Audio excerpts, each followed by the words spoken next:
Good evening and welcome to the first edition of Exploring Island Heritage, a series where we'll be finding out more about some of the island's heritage sites and the history behind them. On this week's programme we're travelling south to the island's National Folk Museum. We've heard quite a bit recently about Harry Kelly's cottage in the village, as 2018 marks the 80th year since it was opened to the public by the Manx Museum and National Trust. We'll find out just what you can see inside it a little bit later in the programme, but first, what about the rest of the village? Helen Ashcroft is site manager for the South for Manx National Heritage. It's the National Folk Museum. It's an open air museum, but it's based on a real village, so it's not properties that are brought in. These buildings that we can see around here were built by the people that lived here, a few hundred years ago. And there's various examples of traditional architecture. So you've got the thatched cottages, the classic like Harry Kelly's, up to this one you can see to the right of us now, which is like a 2 up, 2 down, where the thatch has been extended. They've taken the roof off and built up another floor. And then we've got the farmhouses and just a really good range of traditional architecture. So what does Cregneash hope to depict? Is it depicting a particular era, a lifestyle, or what does it represent? The theme for Cregneash was set around 1910, but we've kind of moved away from that model more recently. And so we show a few different examples of different types of lifestyle. So in Harry Kelly's is based around 1910, but his cottage in the type of setup that he's got in there is very old-fashioned for 1910. It was more or less what it might have been like at that point, but lifestyles had moved on a bit. The church farm is again quite old-fashioned for the era. We've got a 1930s holiday home, so we've got a range of eras, and we're not trying to stick to one point anymore, one point in time. We're trying to open it up so that we can show people lifestyles and traditions and customs from a variety of eras, really. And certainly the folklore of the Isle of Man is something which you quite often not demonstrate but certainly explain here. It seems to be a chosen venue for that. Yeah, well, a lot of the folklore is symbolised by things like calendar customs, and Cregneash has proved to be a really great venue for organising events based around the calendar customs, like Hop Tune, for example, because we've got lots of space. It's very outdoorsy, makes it very wholesome, and we can tell those stories really well through events like Hop Tune or Labordin, which is May Day, and those sort of things. And they do seem to be very popular with people. Events which do delve into something almost mysterious. Yeah, well, it's part of the magic of the place, really, I suppose. There's a lot of things going on for Hop Tune in around the island these days, but I don't think you'll ever quite capture the beauty of Cregneash, and having it in that traditional setting sets it apart from a lot of other places, really. It'll always be a wonderful event, a wonderful place to host those sort of events. Now, you're site manager for Cregneash. What does that entail? Well, it's all the customer facing kind of things, all the operational stuff, and developing the site as well, making sure the day-to-day runs quite smoothly. I have a really good team underneath me that welcomes the public, all customer service. We look after the catering contract as well, and we have responsibility for the buildings and the maintenance and keeping everything really tidy and presentable.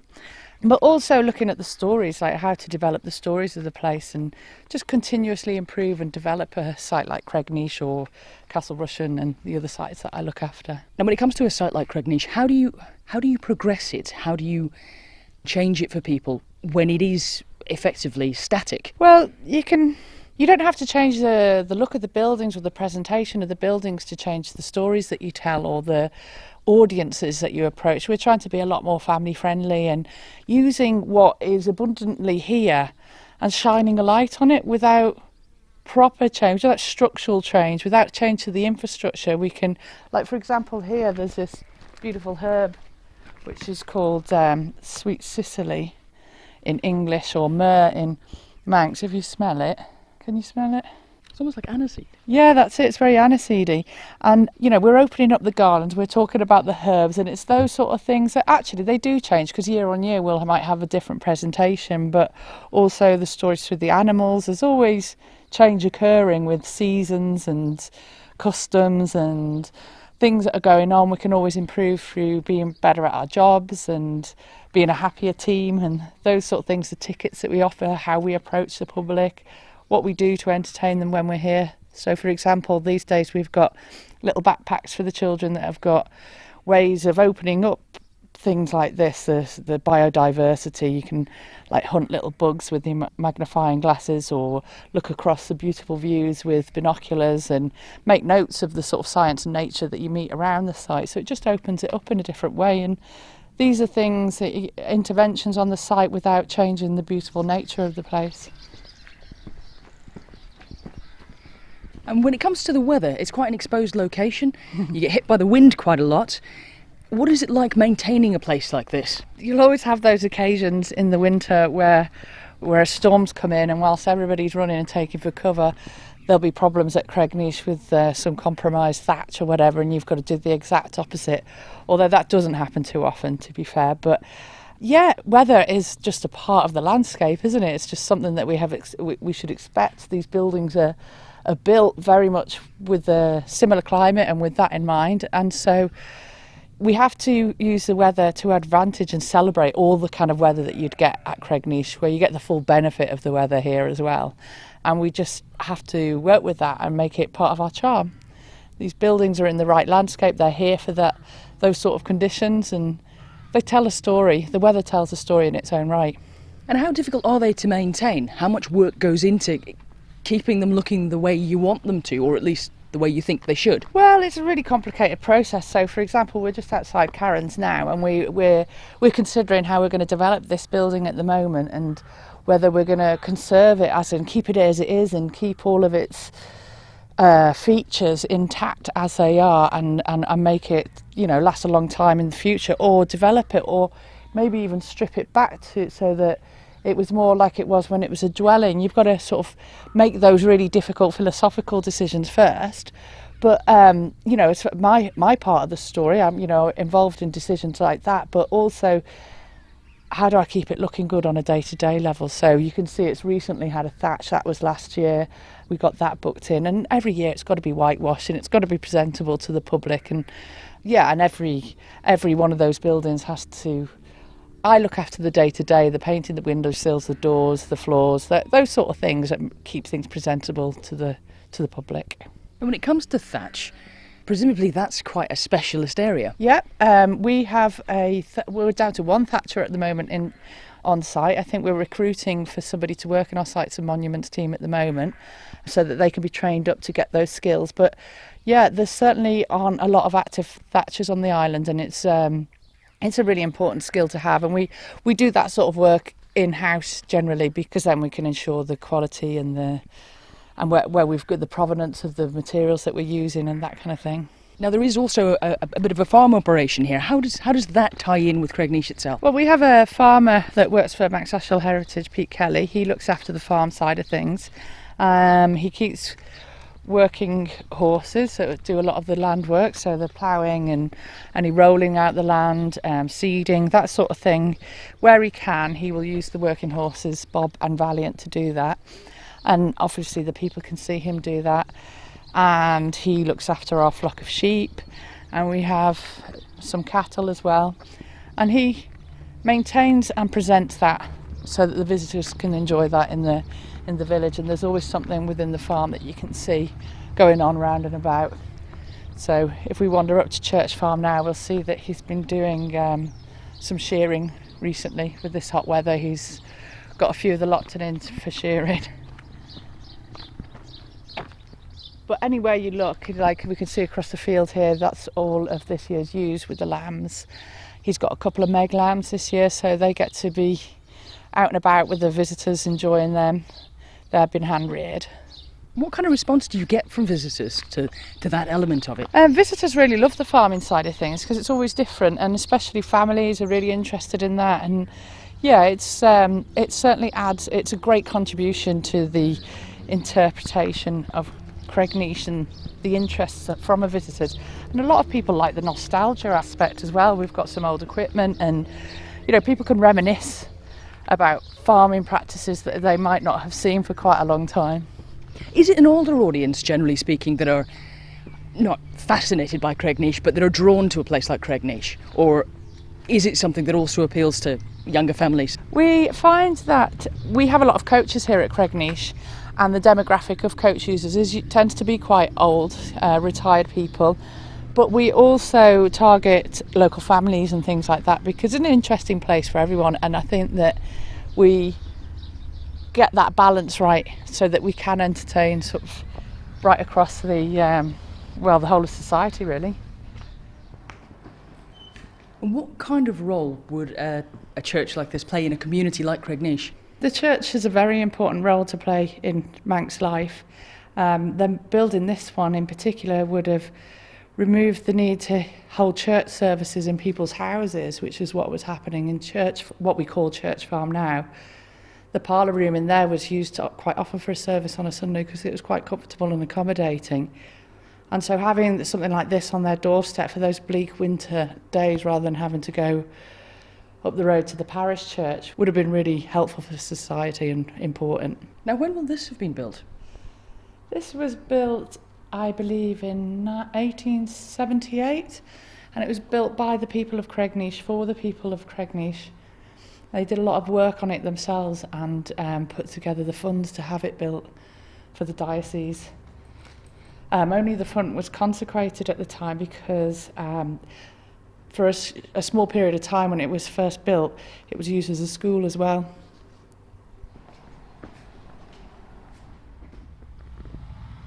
Ned Begg's cottage is, we have the Manx language interpretation in there. Ned Begg was a poet and a Manx language speaker, and he lived in this property. Inside the property we tell the story of the Manx language, both through the eyes of Ned Begg and through Ned Begg, and also Ned Madrill, who was the last native Manx speaker. And so in here you can hear recitals and people talking Manx. I've got some of the modern interpretations as well. It is very picturesque, isn't it? Yeah, it is. It's beautiful. Yeah, it's a real sort of privilege working here on day to day, especially when the weather's like this. When it's blowing a hoolie, it bites up here. It really does. How much of a hindrance is the weather then when it picks up? I know you were saying before when, you do get some really bad weather, you have to come out and maybe fix things that have been blown away. But how often does that sort of thing happen? Well, more regularly in the winter. Yeah, we have a few storms, don't we, throughout the winter, and that would stop progress. But it only has to be blowing about 25 miles an hour up here, and you really do get the benefit of it. Manx National Heritage Site Manager for the South, Helen Ashcroft, and we'll hear more from Helen a little later in the programme.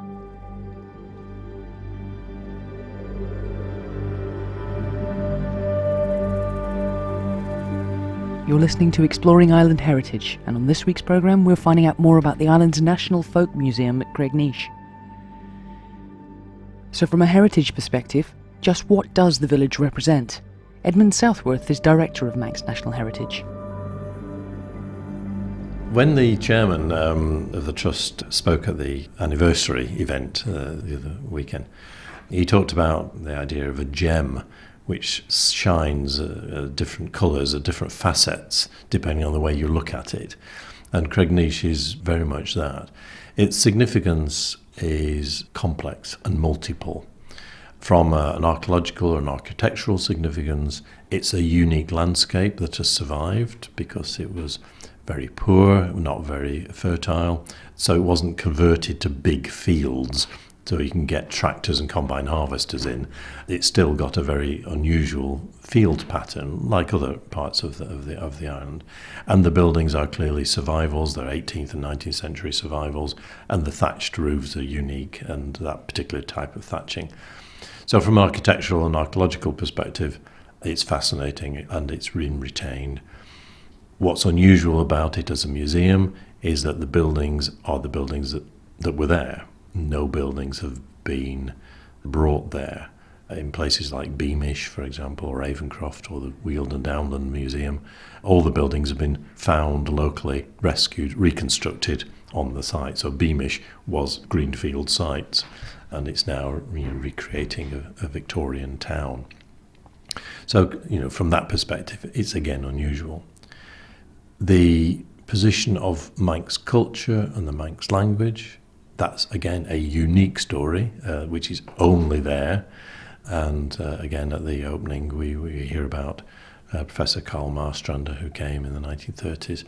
He was a professor at Oslo University in Celtic Studies. He studied in Ireland, he taught in Ireland, and he was fascinated by the Isle of Man and the fact that Manx was still spoken as a Celtic language, he saw. And the fact that the people resident in Cregneash spoke this language means that over the last 80 years, the language, the culture, and the buildings and the people have become synonymous. And that's a very unusual mixture, because you have essentially a shrine, something which is recognised, considered, cared for, in addition to the physical elements of the buildings. That's very important to us. On a very practical level, it's a very valuable amenity to the island. It's an amenity for school children, for local people, for dog walkers, for bikers, and increasingly very popular with visitors. As we're recording this, there's another cruise ship in the bay, and there are coaches who are wending their way to Cregneash. Clearly the challenge is that we don't sell Cregneash as, this is the history of the island, everybody lived like this, because clearly everybody didn't live like this. This is one element and one component. So for us, as the Heritage Agency, it's an amazing asset. It's very unusual, even in an international context. It's a challenge as well, to manage visitors, to tell the stories, to work out which animals we keep, which animals we show, and so on. So it is multifaceted, and there's no one single answer to how important is Cregneash. Clearly it's very important, but to different people at different times for different purposes. Director of Manx National Heritage, Edmund Southworth. As we've heard, this year marks the 80th year since Harry Kelly's cottage was opened to the public, forming the basis for the island's National Folk Museum. But who was Harry Kelly, and what part did he play in the preservation of the Manx language? Phil Gaughan is a trustee of Manx National Heritage, a former Manx language officer, and a former resident at Cregneash. I think the most important thing about Harry Kelly was that he was a Manx Gaelic speaker. He was actually first he came into history, I suppose, because Professor Karl Marstrander, who'd done a huge amount of work over many years on Celtic culture, starting off in the Blasket Islands in the very southwest of Ireland, ended up towards the end of his academic career coming to the Isle of Man looking for the remnants of native Manx speakers. And people said, quite naturally, you need to go up to Cregneash. And when he was in Cregneash, everyone said, well, the person you really need to speak to is Harry Kelly, but you might find it difficult to speak to him. And apparently it did take a bit of time to win over Harry's confidence, but ultimately he did. And there are several hours of recordings of Harry Kelly's speech on wax cylinders. Sadly, some of those wax cylinders have been lost, but that's the first sound recording of a native Manx speaker that we have. There are other recordings of that are basically written recordings, so they write the phonetics down. But these wax cylinders of Harry Kelly, I think, are the last surviving ones. I think there might have been some Vienna recordings that were done maybe a little bit before that, but these are the ones that we actually have.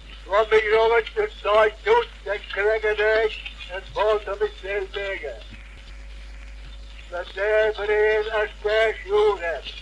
From the Derbrin the Shingan and then as the unit there. From the Brera and the Stiaran, that now Flint and Darwin dinner. From the here as the wire, Salu Ulugild, Ilradi. As the Shingan, the Panaran, Tegan Ulu, Nebatre. From the Gizek, the Puller, the Doni,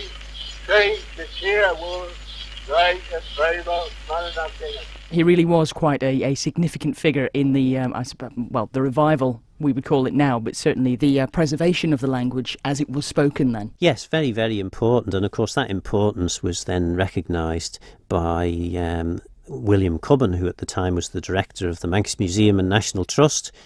William Cubban and Carl Marstrander became quite friendly, ultimately resulted in William Cubban getting some honour from Norway, which was where Carl Marstrander came from, and for our purposes resulted in Harry Kelly's cottage becoming opened to the public as the first folk museum anywhere in the British Isles. And obviously since the days where it was purely Harry Kelly's cottage and the old cow house, which became the wood turner's shed at one point, since those days the Manx Museum has taken on a lot more land and property in Cregneash. But yeah, I suppose because of the isolated nature of Cregneash, it was one of the last places where Manx was used as a community language. It was the last place where there was a monoglot Manx speaker, someone who didn't know any English. Ned Madrill tells tales of translating for Charlotte Kegan when the bread man came round. He would translate her Manx into English for the bread man. But it's also a very important first place for the language as well, in as much as one of the first new native speakers, actually my family, were brought up speaking Manx in quite aptly the cottage that Ned Madrill had learned his Manx in. Now tell me a little bit about life living at Cregneash. I mean, you would have a lot of the amenities that you would expect in sort of modern properties, I suppose, but it must be a different sensation than living in a town, say. Yes, I mean, the first obvious thing in terms of modern living in Cregneash is because you're the other side of the hill, you get Irish TV. You don't get the sort of the Northwest Tonight English BBC sort of stuff. It's the Northern Irish and also Southern Irish TV stations. But yeah, the obvious things about Cregneash are the peace and quiet, apart from the kind of the early morning and late afternoon aeroplane run into the airport. Beyond that, most of the time it's very, very peaceful. You really are set aside from the rest of the island just by going over the brow of that hill. You like the last the 2-3 weeks over TT period up at Cregneash of an evening time, you'd hear the seals singing from the down at the sound, that beautiful sound of the seals singing coming drifting up from the sound. Just, I mean, what more would you want for a place to live? Trustee of Manx National Heritage, Phil Gorn. So what can you see when you visit Harry Kelly's cottage? Helen Ashcroft again.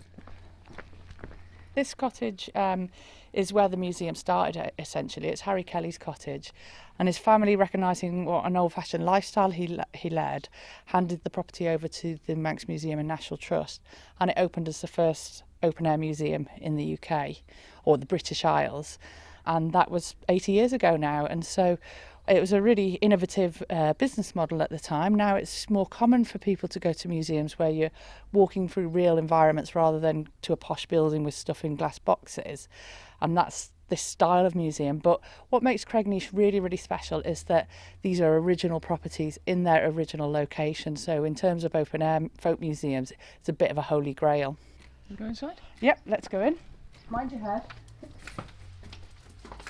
And you can...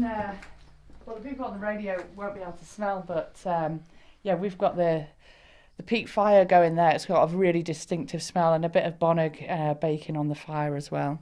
Are the artefacts in here what would have been in here? Some of them are original. Some of them were donated by the Kelly family after they donated the property. So if you look at this dresser here, it's got really quite a fine array of porcelain and chinaware on there, which is more than what Harry would have had when he was a bachelor. But it's to make it look nice for the public, and a lot of that china has been there since we opened in 1938. Because Harry was a bachelor, it wouldn't have been kept as perfect as this. The museum at the time, before they opened, they did a couple of modifications. First of all, they stripped out the concrete floor which was in this room, and you can see there under the dresser, which is original, where the original concrete floor was. And they've revealed this paddled earth floor underneath. Also in the fireplace we've got the open chollag now, but there was a small range at the time, and so they did a couple of things to bring it back because it looked so old-fashioned, and this cottage represented a lifestyle that was being phased out. It was becoming really old-fashioned. That's why it was important enough for the family to donate it to the National Trust. So they did these couple of things to make it feel a little more of its era. And they set the home up, rather than as Harry lived here, like a bachelor, they set it up more like a family home. So in here, if we walk into this other room, you've got Harry Kelly's bed. And that was Harry Kelly's bed. He brought that from the Calf of Man by himself. And you can see when he got it here, it was a 4-poster, but it wouldn't fit in the room. So he hacked the top of it off with his saw. And you can see that. But we've put the crib in. And that's been there a long time to represent what was more typical for a home like this, which is when there's always, mum, dad, and infant at their feet, and then the other children would sleep upstairs in the loft. But there'd always be an infant because people had much larger families. And so the infant would be down here, and then all the kids would be in the loft at the top here.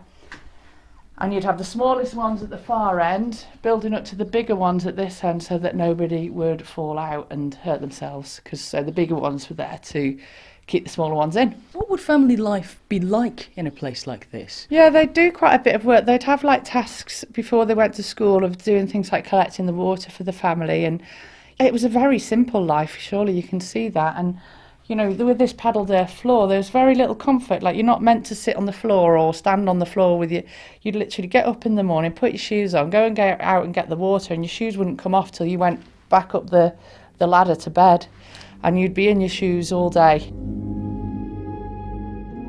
Manx National Heritage Site Manager for the South, Helen Ashcroft. And Cregneash Village is open daily from 10 a.m. throughout the summer months. That's it for this week's programme. We'll be exploring more island heritage at the same time next week.